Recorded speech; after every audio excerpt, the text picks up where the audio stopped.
ఇక్కడ ఒక అంశం ఏంటి అని అంటే, ఇప్పుడు కోటా వినూత ప్రతిపాదన మేరకు నెక్స్ట్ జరగాల్సిన పరిణామం ఆల్రెడీ సస్పెండ్ అయినటువంటి నేతకు సంబంధించినటువంటి ఒక రాజకీయ వివాదం విషయంలో పవన్ కళ్యాణ్ కోటా వినూతకు అపాయింట్మెంట్ ఇస్తారా ఇవ్వరా అనేటువంటిది ఒక కీలకమైనటువంటి ఎందుకు అని అంటే అపాయింట్మెంట్ ఇవ్వాలి అని నేను అంటున్నాను. ఎందుకు ఇవ్వాలి అని అంటే ఆవిడొచ్చి నేను హత్య చేయలేదు, నా నాకు దాంతో సంబంధం లేదు అని ఆ వివరాలు చెప్పడానికి కాదు, అది కోర్టులో తెలియదు. ఆయన పవన్ కళ్యాణ్ కూడా దాంట్లో ఏం చేయలేడు.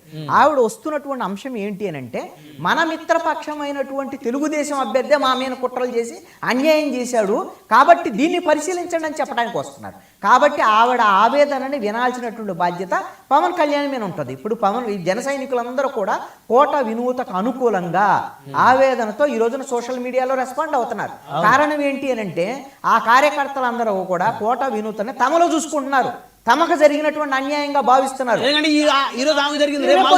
జరగవచ్చు. అందుకని న్యాయం చేయాల్సినటువంటి బాధ్యత పవన్ కళ్యాణ్ మీద